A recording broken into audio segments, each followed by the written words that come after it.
Opinion. Oke, mitra bisnis. Kompas menulis berdasarkan audit BPK lebih dari 200 kendaraan dinas di lingkungan pemerintah Provinsi Banten tidak diketahui keberadaannya atau bisa dibilang hilang. Total kendaraan yang hilang itu bernilai 25,5 miliar rupiah. Tidak hanya itu, lebih dari 250 unit kendaraan dinas Pemprov Banten juga dilaporkan menunggak pajak senilai 1,2 miliar rupiah.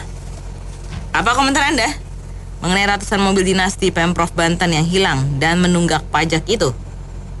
Di 633-9160 atau WhatsApp call di 0816-924-924. Kalau komentar negeri ini bisa mabok.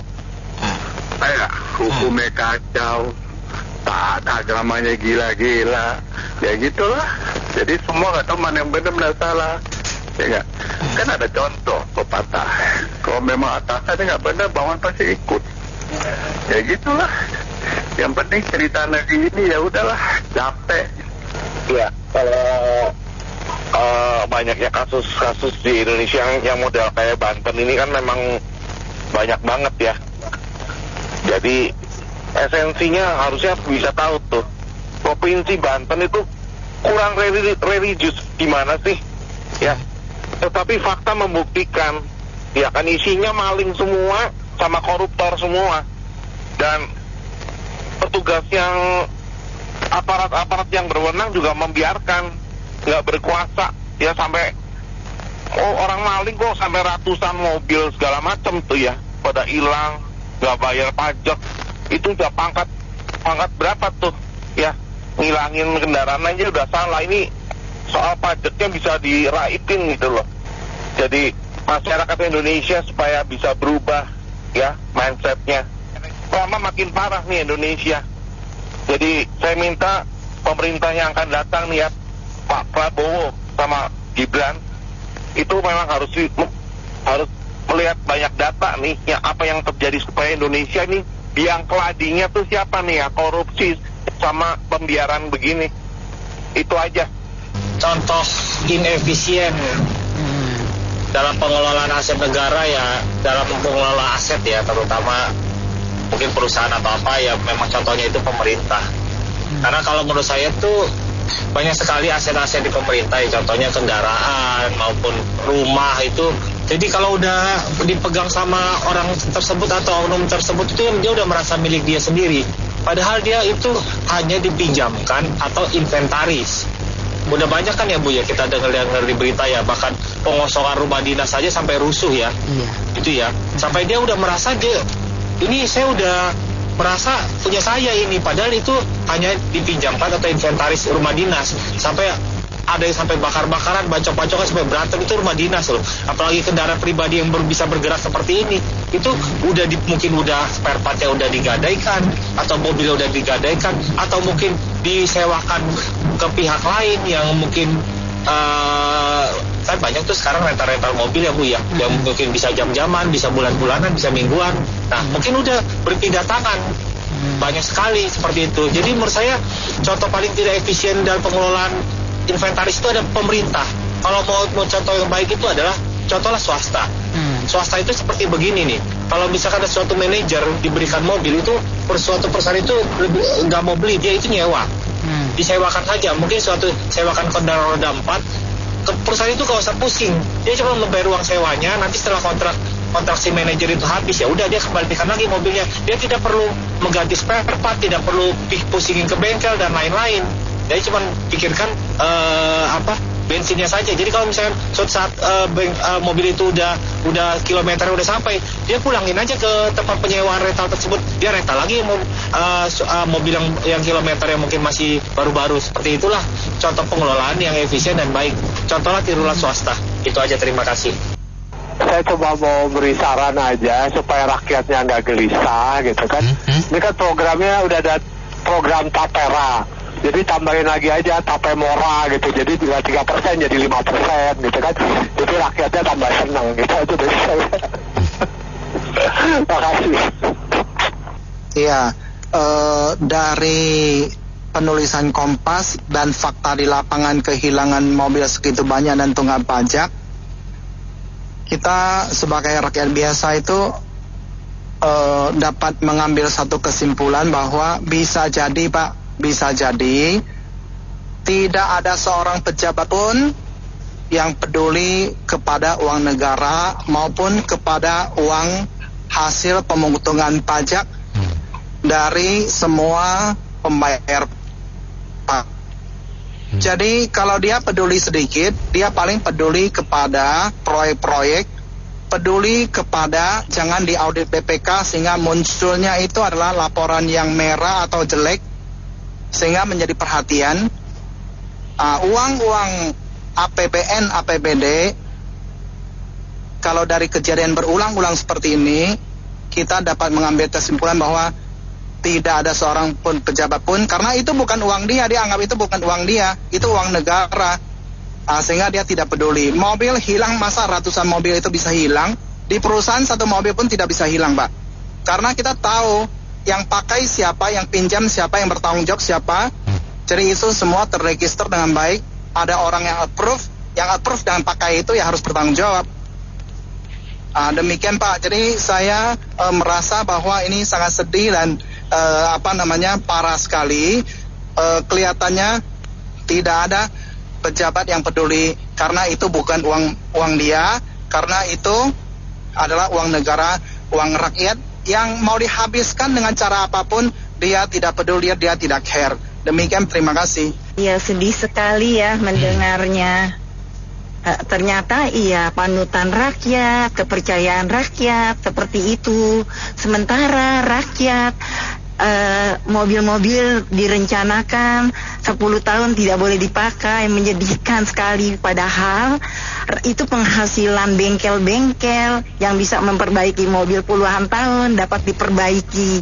Kasihan kalau penghasilan mereka dihilangkan dengan demikian. Bagaimana mereka punya pekerjaan bengkel-bengkel tersebut.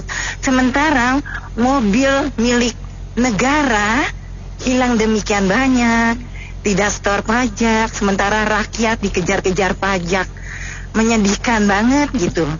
Jadi saya sedih juga mendengarnya. Bagaimana tanggung jawab kita sebagai warga negara, ya maksud saya yang bekerja di pemerintahan ya, di mana tanggung jawabnya. Itu semoga mereka sadar gitu. Walaupun uang negara, tapi itu kan uang dari rakyat. Kita berjuang, bekerja keras setiap hari demi hari, bahkan bisa bekerja hampir 24 jam, pagi, siang, malam, sore, untuk menyetor pajak ke negara, penjualan kita, mengejar. Sementara PPN 11%, mau naik 12%, profit aja nggak sampai 12%. Menyedihkan sekali mendengar ini. Tolonglah di pemerintahan itu penuh tanggung jawab terhadap uang rakyat. Itu kita jangan diberi fasilitas yang baik, fasilitas yang enak dan nyaman, tapi dengan fasilitas itu kita harus bertanggung jawab bahwa ini uang rakyat, penuh perjuangan loh dalam penjualan, mencari order pagi siang malam. Itu saja, saya sedih sekali mendengarnya ini. Terima kasih. Jadi saya setuju dengan pendengar yang pertama. Kita perlu ada namanya tabungan penyediaan barang transportasi. Kita singkat jadi tape basi. Jadi jangan cuma tape aja. Kita sekalian lah kita menggotong royong, mari rakyat Indonesia, karena sifat kita yang gotong royong ini perlu diberdaya gunakan oleh pemerintah untuk menyediakan permobilan bagi para pejabat kita. Jadi tapera dan tape basi ini harus saling berjalan, minimal 5% lah, itu udah pasti. Rasa-rasanya mungkin tidak tahu cukup atau enggak nih untuk Banten aja, soalnya 25 miliar deh. Jadi kita juga bingung. Jadi saya pikir mungkin mobil pejabat ini juga nggak ada asuransinya, saya pikir, karena asuransi juga mau diklaim kehilangan atau asuransinya nggak ada yang mau asuransi mobil pemerintah karena mereka tahu pasti hilang juga, atau gimana kita nggak ngerti juga. Gini, beberapa lama yang lalu kan kita membahas juga tentang korupsi, nggak tahu tentang apa itu kan saya udah ngomong. Kalau BPK-nya nggak bisa dipercaya, ada inspektoratnya mandul, terus BPK-nya korupsi, terus KPK korupsi, terus kepolisian, terus siapa yang diandalin kan gitu. Sementara kita ini yang bobrok adalah hukumnya. Lah, mungkin BPK ini teriak kalau ada 211 unit mobil yang hilang tanpa jejak, itu karena teman-temannya lagi dipegang. Kalau enggak, mungkin tidak akan teriak, ya tetap WTP. Karena sejak tahun 2016 sampai tahun 2023, Banten itu WTP terus dari BPKRI-nya. Laporan Keuangan Pemerintah Daerah Banten sejak tahun 2016 sampai tahun 2023 WTP dari BPKRI. Gimana? Terus hilangnya kapan? Nah, sementara ada yang nulis lagi katanya mulai 2001 sampai 2019 pencatatan mobil-mobil itu ada. Berarti nyatetnya aja yang ada yang nyatet. Tapi barangnya ada atau nggak tahu kan. Soalnya kan keuangan dan harta pemerintah daerah itu kan ada badannya tersendiri. Keuangan dan pemerintah dan aset pemerintah daerah itu kan ada sendiri. Terus dicatatnya gimana? Kok baru sekarang setelah ada teriak seperti itu, yang namanya sekretaris daerah Bantennya dan sekdanya semua pada ngomong, ya nanti kita periksa. Padahal mobil yang hilang itu dari sekretariat daerah Banten 187 unit. DPRD 6 unit, Bapeda 18 unit. Hebat kan? Itu yang ketahuan. Terus nggak usah rame-rame. Pada saat begitu selesai DKI 1 itu juga tidak mengembalikan mobilnya, dan mobilnya yang mewah pula. Lah, itu ada 2 unit juga tidak dikembalikan. Terus bukan itu lagi, 8 kali WTP, tapi pendapatan daerahnya tentang air dan sebagainya itu tidak optimal. Maksudnya tidak bayar. Maksudnya pajak-pajaknya orang yang menggunakan atau masyarakat yang menggunakan itu nggak bayar. Lah, gimana? Terus 5 satuan pendidikan BOS ya, bosnya itu juga nggak bener keuangan bosnya. Lah, terus gimana? Gimana realisasi belanja modal? Juga kayak gitu. Terhadap bangunan, terhadap jalan. Kalau sudah terhadap bangunan, terhadap jalan, terhadap irigasi, terhadap jaringan, itu tidak sesuai dengan spesifikasi kontrolnya, berarti apa, Ben? Jawab. Lah, kalau udah kayak gitu gimana? Ya udahlah. Jadi gini aja.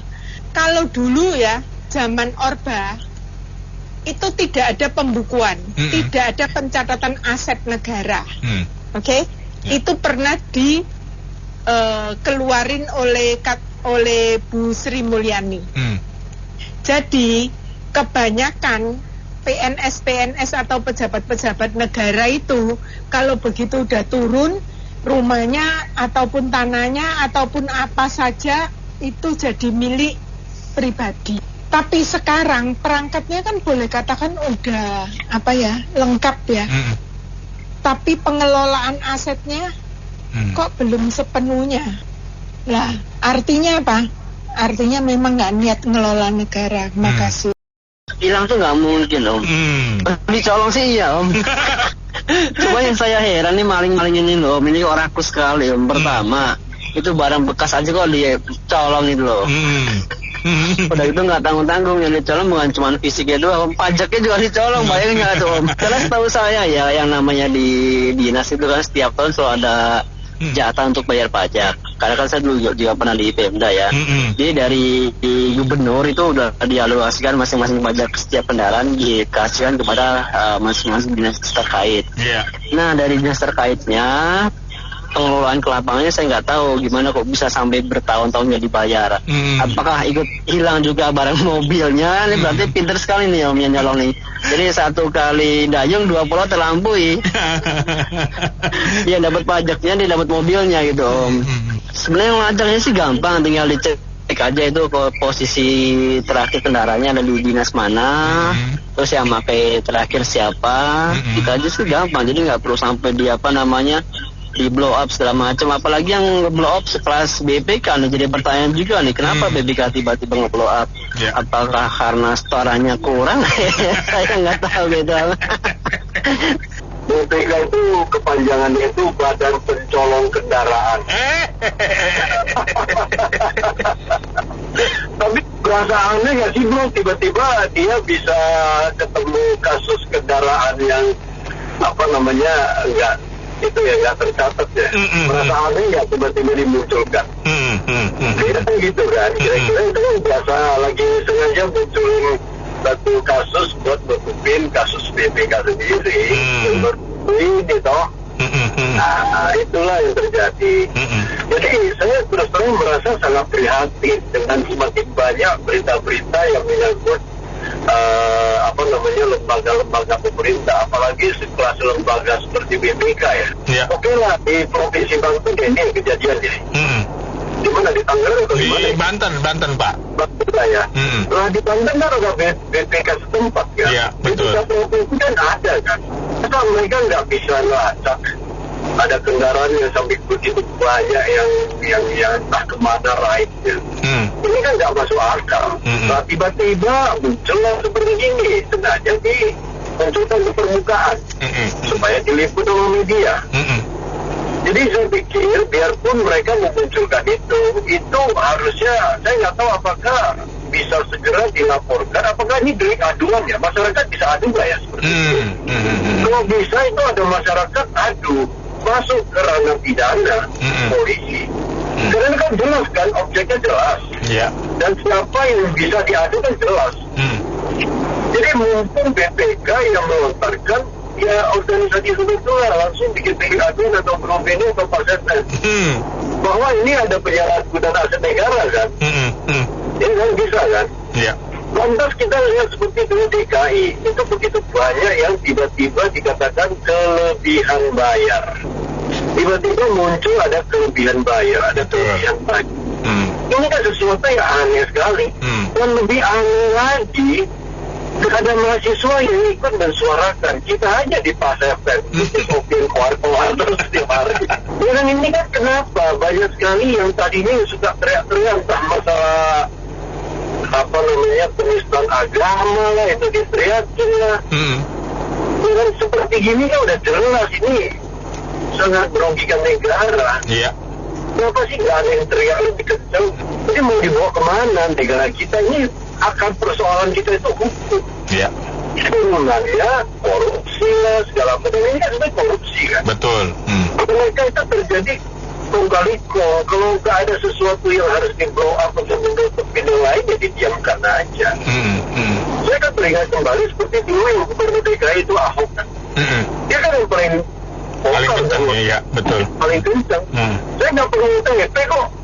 Apa nih UTP harus sampai saya untuk bayar? Biarin aja gitu. Iya kan? Ini yang terjadi di negara kita. Nah, apakah ini Jokowi? Karena ini lembaga kan, kan nggak harus.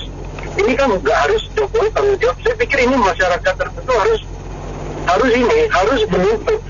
Ini harus dimasukkan ke ranah pidana. Kalau sampai begitu harus. Supaya bagaimana membuat satu perasaan jerah. Ini sulit. kita punya rancangan undang-undang mengenai korupsi yang kemiskinan dan apapun terbalik sampai sekarang juga nggak ada berita. Inilah namanya Konoha. Jadi semuanya bisa main sandiwara, main mata, segala macam. Saya agak bingung aja sebenarnya. Kalau dikelola dengan benar, Indonesia itu negara superpower. Tapi karena kita jajahan Belanda, ya kita diperbudak, dibodohin, dan sampai sekarang pemimpin-pemimpin kita mengikuti cara Belanda. Jadi dibodohin terus sampai sekarang. Nah, supaya apa? Supaya dapat upeti, ngelanggar hukum nggak apa-apa.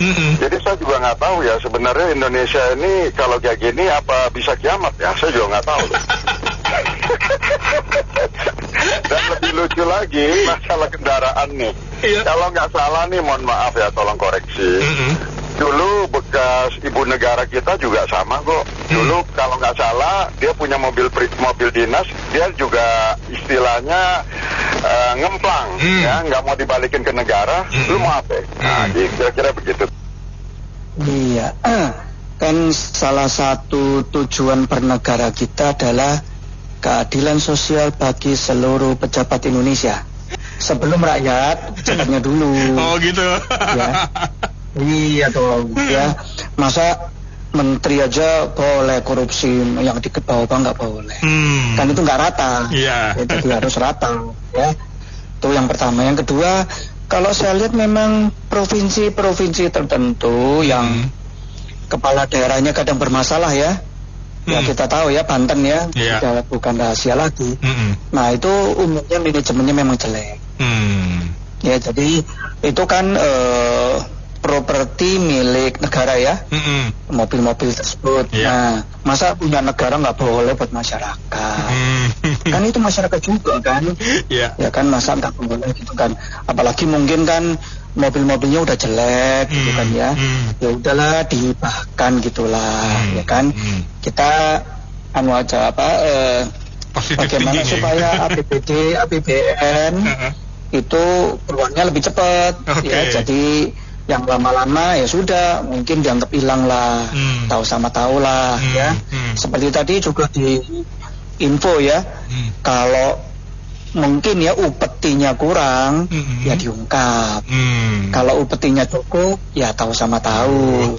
Ya kita tahu juga ya, BPK kita itu kan lembaga preman kalau menurut saya. Ya kalau mau bagus ya setor.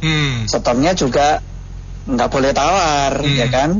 Ya seperti apa yang terjadi di Waskita Karya dan lain-lain kan. Semua kan diperes, ya termasuk pejabat-pejabat di Pemda maupun mungkin juga di pusat ya, seperti di Departemen Pertanian dan lain-lain. Ya, jadi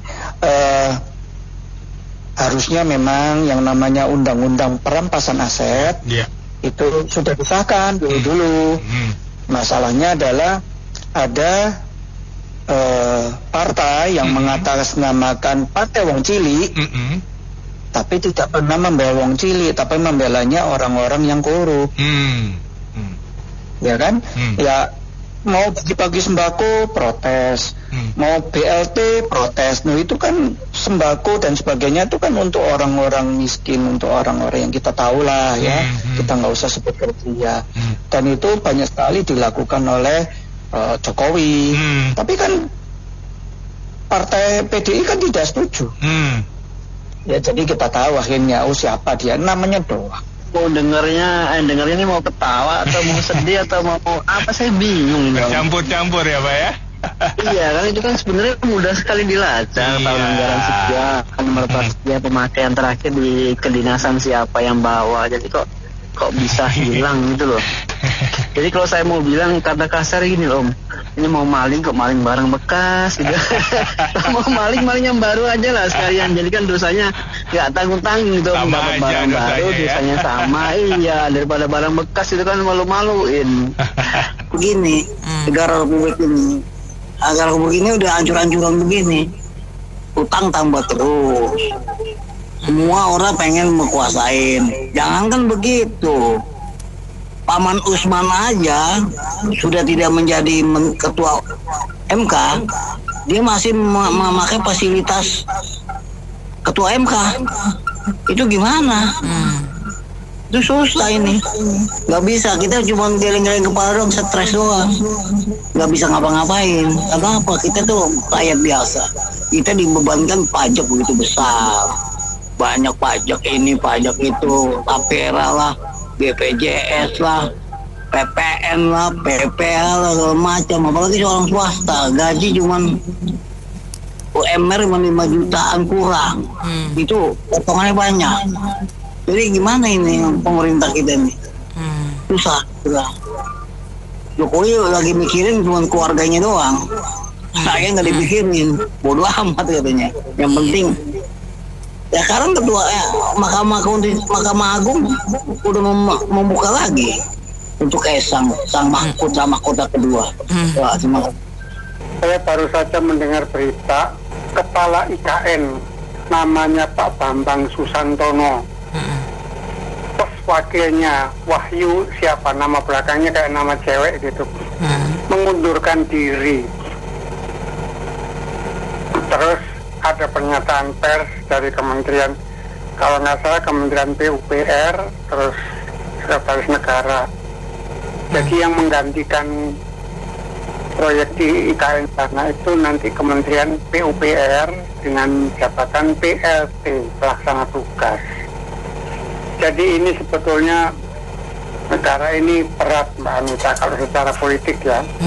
Legislatif, eksekutif, yudikatif rusak semua.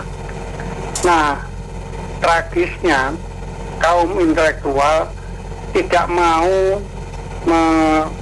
memperjuangkan secara sosial. Karena kalau kaum intelektual itu kan nggak punya senjata, mereka juga nggak punya uang, nggak punya massa. Jadi mereka khawatir kalau terjadi kerusuhan sosial, waduh, berat sekali seperti reformasi itu. Salah satu korban yang paling tragis waktu di Klender itu loh Mbak Anita. Itu ngeri sekali kita melihatnya. 400 anak muda mati terbakar di Departemen Store Jogja, Klender. Itu peristiwa 98. Jadi kaum intelektual ini sudah bingung ini bagaimana menyelesaikan republik ini. Harus dibongkar semua, legislatif, eksekutif, yudikatif. Tapi untuk menghindari kerusuhan sosial sulitnya minta ampun. Jadi kita sebagai warga bagaimana ya? Semuanya harus kita serahkan kepada Tuhan. Nah, spiritual lagi ini urusan. Tapi bagaimana? Nggak mungkin kita berani melakukan revolusi sosial.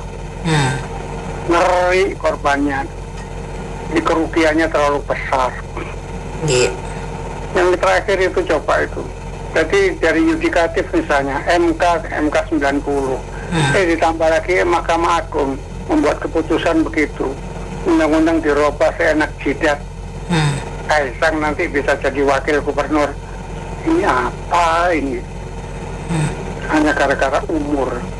Jadi ini, jadi selain kepala ikan tadi, ke bawahnya ini penjilat-penjilatnya ini luar biasa, ini sulit diberantas.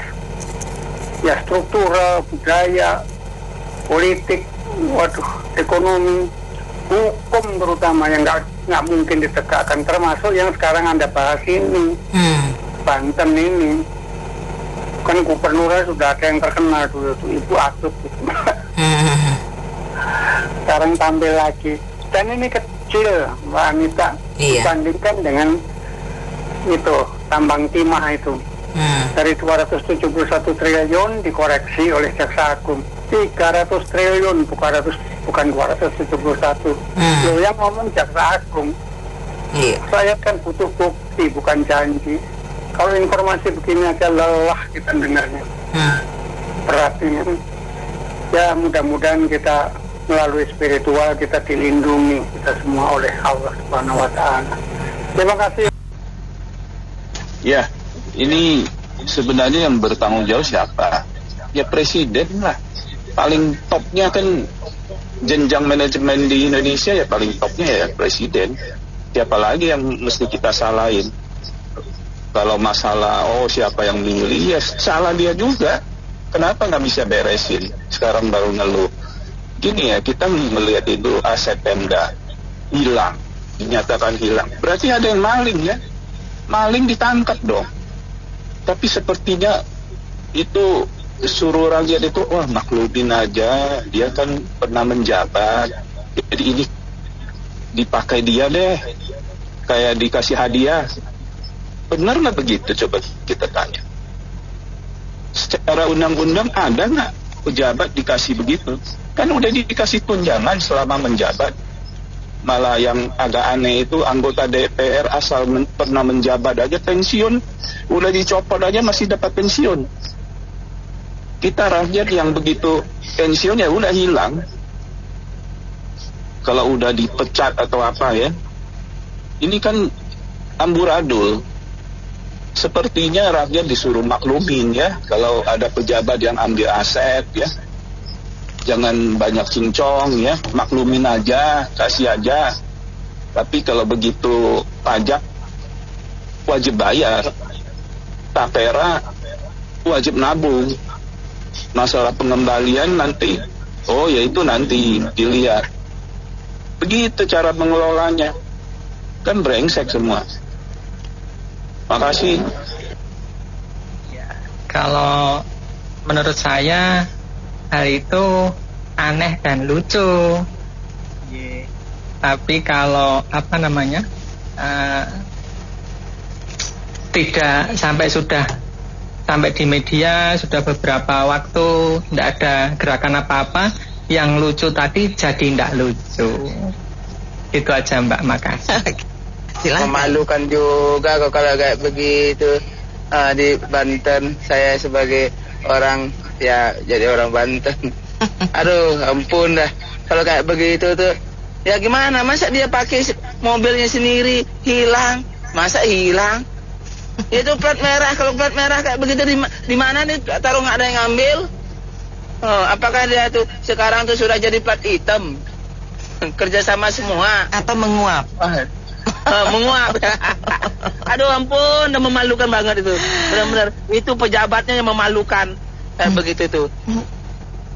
Ya, jadi 3 bisnis opinion ini bagus-bagus ya, tepat tuh.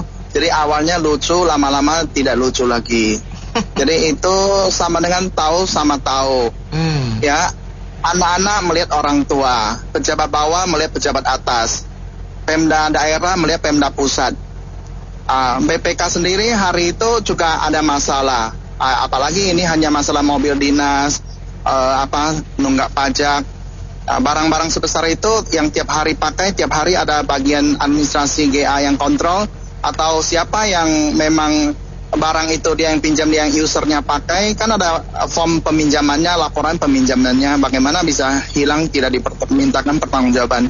Jadi menurut saya ini lucu, akhirnya tidak lucu, parah banget. Jadi bahasa itunya, kalau atasnya itu lurus, bawah setidaknya tidak begitu berani bengkok-bengkok. Tapi kalau atasnya itu bengkok, yang bawahnya bengkok tambah jauh. Kalau anak-anak sekolah itu kan guru kencing berdiri ya, anak-anak murid itu ya kencing berlari, sama aja. Jadi pusat itu harus menjadi barometer, menjadi negara majunya sehingga menjadi prototipe bagi daerah-daerah lain. Pemimpin di pusat itu harus yang tegak lurus, semuanya tegak lurus, termasuk juga yang di ibu kota negara. Demikian Bu, terima kasih. Ya, kita mau nanya aja itu auditnya audit kapan itu Pak ya? Misalnya 10 tahun yang lalu masih kayak begini-begini juga ya memang harus diusut. Tapi kalau memang auditnya hari ini, wah mantap juga, auditnya cepat juga. Kamu misalnya untuk tahun ini udah diaudit juga, ketahuan. Nah, tapi begitu banyak ya. Ya jadi kembali lagi saya bilang itu tinggal siapa yang auditnya, BPK katanya yang audit, diperiksa yang tugas audit itu siapa. Terus untuk kendaraan operasional itu yang terakhir yang megang mobil itu siapa, angkut dipanggil satu-satu, ya kan? Terus katanya tidak bayar pajak, siapa penanggung jawabnya? Kenapa tidak bisa bayar pajak bagian keuangannya Bantennya itu, dikemanakan uangnya itu, ya kan? Ya kembali lagi saya bilang Ya untuk aset-aset negara ini sebenarnya memang harus diaudit tiap tahun. Karena ya kembali lagi kayak hal-hal yang sepele kayak gitu, kalau manusia yang tidak idealis, waduh, merasa memiliki. Saya pelajaran buat dari orang tua saya, Mbak. Itu orang tua saya pegawai negeri juga, Mbak. Itu kalkulator kecil aja, itu dia bawa ke rumah sampai dia mau pensiun, dibalikin semuanya. Karena itu bukan milik kita, milik negara. Sekecil apapun dibalikan oleh orang tua saya. Itu kalkulator. Kalau untuk mau nyelipin aja masukin kantong udah selesai, dapat. Apalagi yang bergerak bisa berjalan, wah bisa bergaya-gaya saya. Punya negara, apalagi sekarang kan PNS ini kan yang plat merah ini bisa diganti-ganti, platnya merah, nggak bisa digonta-ganti plat hitam. Kalau sekarang plat merah bisa gonta-ganti, hitam juga platnya. Canggih gak? Pajaknya gimana juga tuh, 2 harusnya kan dari pajaknya. Makanya kita bingung. Nah, satu itu, kedua, ya kita sebagai rakyat ini sudah banyak memenuhi kebutuhan mereka, tapi mereka menganggap sepele semuanya. Jadi seolah-olah saya punya kuasa, itulah hak saya. Itu perlu diaudit semuanya tiap tahun sekali. Jadi apalagi alat berat nih, kan alat berat itu apalagi mudah-mudahan cepat rusak tuh kalau di proyek-proyek besar kayak gitu. Iya. Itu kayak gitu udah dianggap sepele aja itu, kalau udah barang busuk nggak tahu nanti tidak bertuan. Kalau tidak ada yang tahu, udah pemain sulapnya bergerak lagi semuanya. Jadi kembali lagi ya semuanya itu, kalau bisa audit asing lah. Kalau untuk negara ini aset-asetnya sama aja kayak kita perusahaan, Mbak. Kita audit itu kan benar-benar audit. Yang sekecil apapun kita itu, kita dicari itu semuanya. Kekurangan kita itu, jangankan itu, bangku saja satu aja kita diaudit sama kantor aja, suruh cari kita. Begitu saya ini barang rakyat loh. Mereka itu semuanya menyepelekan kayak gitu apa? Udah levelnya level tinggi lah, level eselon. Waduh, yang punya eselon tuh udah lebih gagah-gagah semua mereka, berkuasa semua, menguasainya. Begitu saja, makasih. Baik.